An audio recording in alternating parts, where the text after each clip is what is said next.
오늘은 AI 인프라 쪽에서 계속 반복되는 병목, 전력 이야기부터 시작하겠습니다.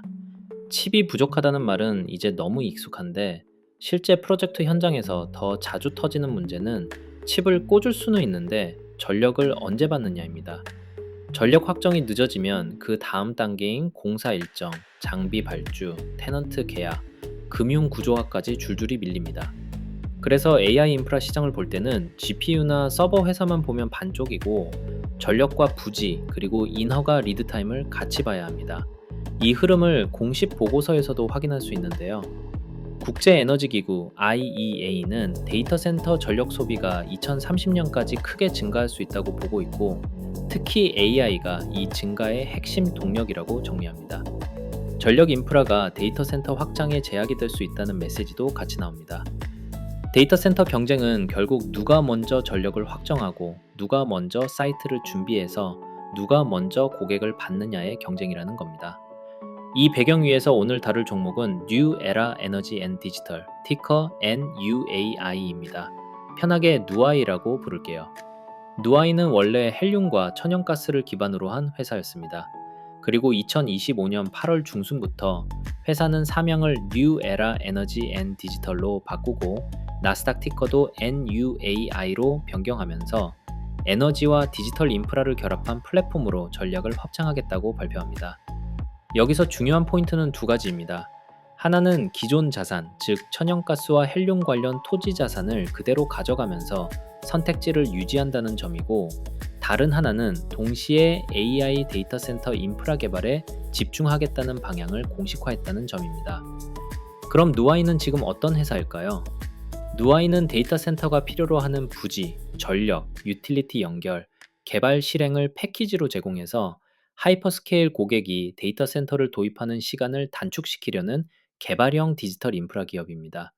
회사는 이걸 파워드 랜드, 파워드 쉘 같은 표현으로 설명하는데, 핵심은 땅만 빌려주는 게 아니라 전력과 인프라가 결합된 형태로 제공해서 일정 리스크를 줄이겠다는 의미죠.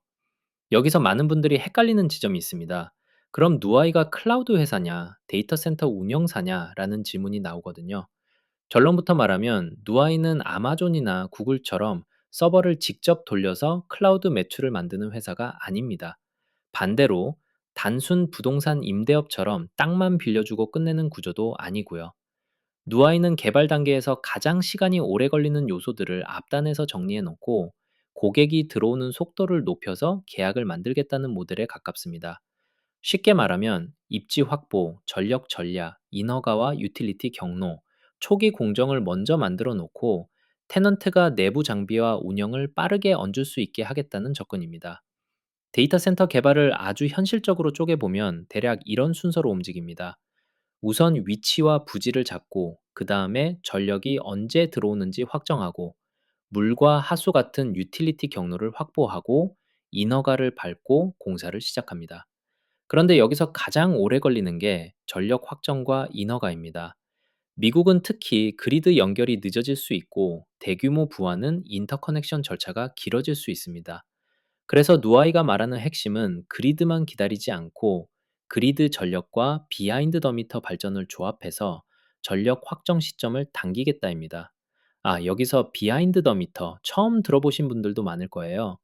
이거는 전력을 멀리 있는 전력망에서 끌어오기만 하는 게 아니라 부지 내부 혹은 바로 인접한 곳에서 자체 발전을 해서 데이터 센터에 직접 공급하는 구조입니다.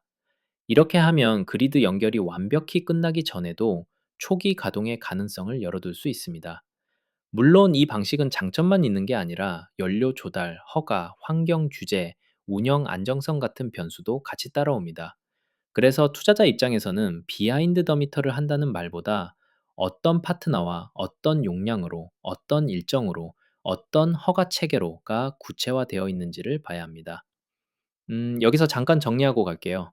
누아이가 지금 하는 일을 크게 세 덩어리로 나누면 이해가 쉬워집니다. 첫째, 기존 자산인 헬륨, 천연가스 관련 토지 자산을 보유하고 관리하는 축이 있습니다. 둘째, 텍사스에서 데이터 센터 캠퍼스를 개발하는 축이 있습니다. 셋째, 전력 공급을 그리드와 자체 발전 조합으로 설계해서 전력 확정 문제를 줄이려는 축이 있습니다. 이제부터는 두 번째, 세 번째 축이 오늘 영상의 메인입니다. 왜냐하면 지금 시장이 누아이를 보는 이유가 여기에 있기 때문입니다. 이제 누아이가 실제로 내세우는 대표 프로젝트로 들어가 보겠습니다.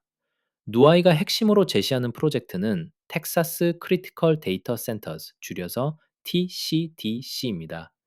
위치는 텍사스 에코터 카운티 오데사 인근으로 설명되고, 회사는 이 프로젝트를 1기가와트 이상 규모로 확장 가능한 하이퍼스케일 캠퍼스로 이야기합니다.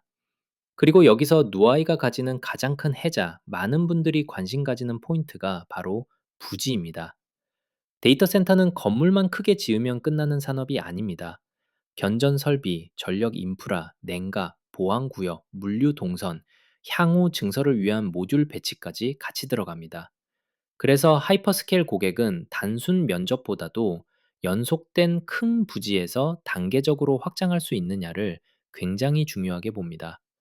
부지가 작거나 조각나 있으면 다음 단계 확장에서 인접 토지 매입이나 인허가 변수 때문에 일정 리스크가 커집니다. 반대로 캠퍼스형으로 연속된 부지를 확보해 두면 설계 자체가 단계별 확장을 전제로 깔리게 되고, 고객 입장에서는 장기 계획을 세우기가 쉬워집니다. 누아이는 이 TCDC 부지에 대해 추가 토지 매입을 통해 개발 풋프린트를 확장했다고 계속 업데이트해 왔습니다. 특히 2025년 말 기준으로 추가 203에이커를 인접 부지로 더 확보하면서 총 개발 부지가 438에이커로 확장됐다는 발표가 나왔습니다. 이 숫자는 멀티페이즈 캠퍼스를 할 수 있는 여지를 보여주는 지표입니다. 그리고 회사는 이 438에이커 캠퍼스가 1기가와트 이상 AI 및 고성능 컴퓨팅 캠퍼스로 설계된다고 설명합니다.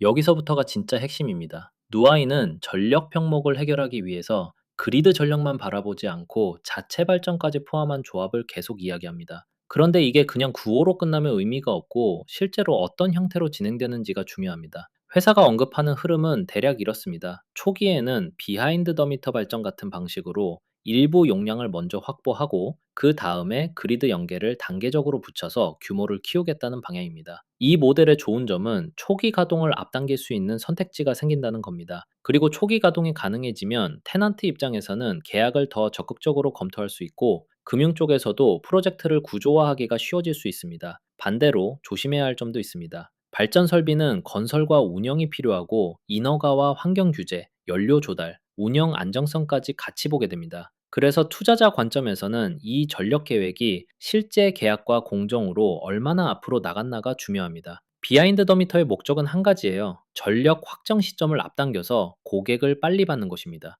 그러면 누아이가 궁극적으로 원하는 건 뭘까요? 앵커 테넌트, 그러니까 가장 큰 고객이 들어와서 여기 용량을 장기로 쓰겠다라고 계약을 맺는 겁니다. 그 계약이 잡히는 순간부터 시장은 회사를 개발 스토리가 아니라 현금 흐름이 생길 수 있는 인프라로 보기 시작합니다. 여기서 파워드 랜드랑 파워드 쉘도 아주 쉽게 한 번만 정리하고 가겠습니다. 파워드 랜드는 전력과 인프라를 붙일 준비가 된 부지에 가깝습니다. 파워드 쉘은 건물 외형과 기본 인프라 경로가 준비되어 있어서 테넌트가 내부만 맞춰 넣으면 가동이 가능한 형태죠. 이 두 가지 모두 공통점은 하나입니다. 테넌트 입장에서 처음부터 다 하는 시간을 줄여주겠다는 겁니다. 그럼 돈은 어떻게 벌까요? 누아이가 말하는 방향은 크게 두 가지로 이해하면 편합니다. 하나는 장기 임대 구조, 특히 하이퍼스케일러가 선호하는 형태의 장기 계약을 통해 안정적인 매출을 만들겠다는 방향입니다. 다른 하나는 개발 과정에서 발생하는 개발 수익이나 단계별로 들어오는 경제 구조를 통해 현금 흐름을 만들겠다는 방향입니다. 여기서 핵심은 계약 형태입니다. 협상 중이라는 말이 나오는 단계와 구속력 있는 계약이 체결되는 단계는 완전히 다릅니다. 그래서 누아이는 어떤 뉴스가 나오면 주가가 움직일 수 있냐, 이 질문에 답이 생깁니다. 결국은 계약입니다. 그리고 그 계약이 프로젝트 파이낸싱으로 이어지면 시장은 또 한 번 평가 방식을 바꿀 겁니다. 다음은 실행력 이야기입니다. 누아이는 이런 큰 프로젝트를 혼자서 다 하겠다고 말하기보다는 파트너를 붙이면서 실행 구조를 만들고 있습니다. 대표적으로 프라이머리 디지털 인프라스트럭처와 함께 TCDC를 공동 개발한다고 발표하면서 테넌트 유치와 자본 구조화 역량을 강조한 바가 있습니다. 여기서 시청자분들이 딱 기억해야 할 포인트는 두 개입니다. 첫째, 이 파트너십이 실제로 앵커 테넌트 계약으로 이어지는지입니다. 둘째, 그 계약을 바탕으로 자금 조달이 어떤 조건으로 닫히는지입니다. 이 두 가지가 확인되면 누아인은 준비 단계에서 실행 단계로 넘어갔다고 해석할 근거가 생깁니다. 여기서 다음으로 자연스럽게 봐야 하는 게 뭐냐면 그 실행을 누가 책임지고 있느냐입니다. 개발형 인프라 회사는 결국 사람과 팀이 일을 끝까지 끌고 가야 하고, 특히 전력, 인허가, 자금 조달, 테넌트 계약은 어느 하나만 잘해서는 안 됩니다. 그래서 경영진 구성이 어떤지, 최근에 어떤 인물이 들어왔는지가 꽤 중요한 신호가 됩니다. 먼저 CEO부터 짚고 갈게요. 누아이의 CEO는 이윌 그레이 2세이고, 회사 자료에서는 회장, CEO, 그리고 임시 CFO 역할까지 맡고 있다고 설명합니다. 이 사람의 커리어는 전형적인 데이터 센터 운영자 출신이라기보다는 석유, 가스 업계에서 경영과 운영을 해온 이력이 중심입니다. 회사 소개에 따르면 2005년 이후 뉴멕시코, 텍사스, 오클라호마에서 950개 이상의 유정을 직접 운영해 왔다고도 적혀 있습니다. 이게 왜 포인트냐면 누아이가 지금 하려는 건 건물만 짓는 데이터 센터가 아니라 전력과 연료, 인허가까지 엮인 개발이기 때문입니다. 즉, 전력 설비를 붙이고 일정과 허가를 관리하고 지역 이해관계자를 조율하는 영역은 에너지 업계 경험이 강점이 될 수 있습니다. 물론 여기서 중요한 건 경력이 가능성을 보여줄 뿐이고 주주 가치로 연결되는 건 결과라는 점이죠. 그리고 바로 이 지점에서 최근 인사 하나가 상당히 중요합니다. 누아이는 찰스, 그러니까 찰리 넬슨을 사장 겸 COO로 임명했다고 발표합니다. 발표 내용 기준으로 효력은 2026년 1월 28일부터로 설명됩니다. 이 인사가 왜 의미가 있냐면 누아이가 지금 가장 필요한 건 말이 아니라 운영이기 때문입니다. 테넌트 유치, 전력 설계, 공정 관리, 자금 조달, 유틸리티 확정까지는 결국 실행 조직이 촘촘해야 돌아갑니다. 회사 공식 소개에서는 찰스 넬슨이 에너지 전환 기술을 개발하고 상용화한 경험이 있고 10억 달러 이상 규모의 인프라 프로젝트를 감독했다고 적고 있습니다. 한마디로 개발 스토리에서 프로젝트 실행으로 넘어가려는 타이밍에 COO를 세웠다는 점 자체가 시그널이 될 수 있습니다. 마지막으로 간단히 정리해 볼게요. 누아이는 지금 크게 두 가지를 동시에 해야 합니다. 하나는 앵커 테넌트 계약을 잡는 것이고, 다른 하나는 전력과 공정을 계획에서 현장으로 옮기는 것입니다. CEO가 방향을 잡고 COO가 실행을 끌고 가는 구조가 만들어졌다는 건 시장이 다음 단계에서 기대하는 게 계약 발표와 공정 진척이라는 뜻과 연결됩니다. 여기서부터는 그럼 우리는 뭘 보면 될까요? 첫째, 앵커 테넌트입니다. 누가 들어오는지, 어느 정도 용량인지, 계약 기간이 어떤지, 그리고 구속력 있는 계약인지. 둘째, 전력입니다. 그리드 연계가 어디까지 왔는지, 자체 발전이 실제 계약과 착공으로 얼마나 넘어갔는지, 허가가 어떻게 진행되는지 마일스톤으로 확인해야 합니다. 셋째, 공정입니다.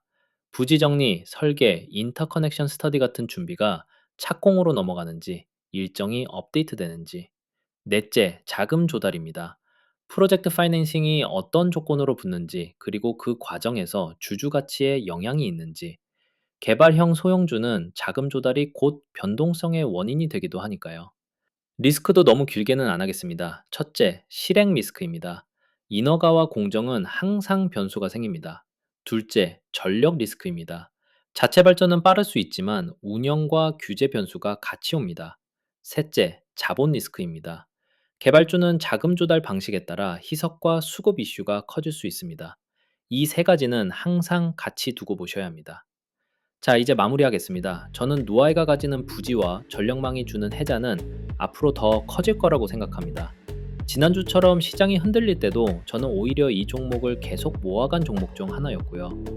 올해는 전력 부족이 먼 미래의 이야기가 아니라 실제 프로젝트 일정과 비용을 좌우하는 변수로 더 가까이 다가올 가능성이 높다고 생각합니다. 하지만 단기간적으로는 자금 조달에 문제가 있기에 큰 변동은 주의하셔야 합니다. 오늘 영상이 도움이 되셨다면 구독과 좋아요 부탁드리고요. 감사합니다.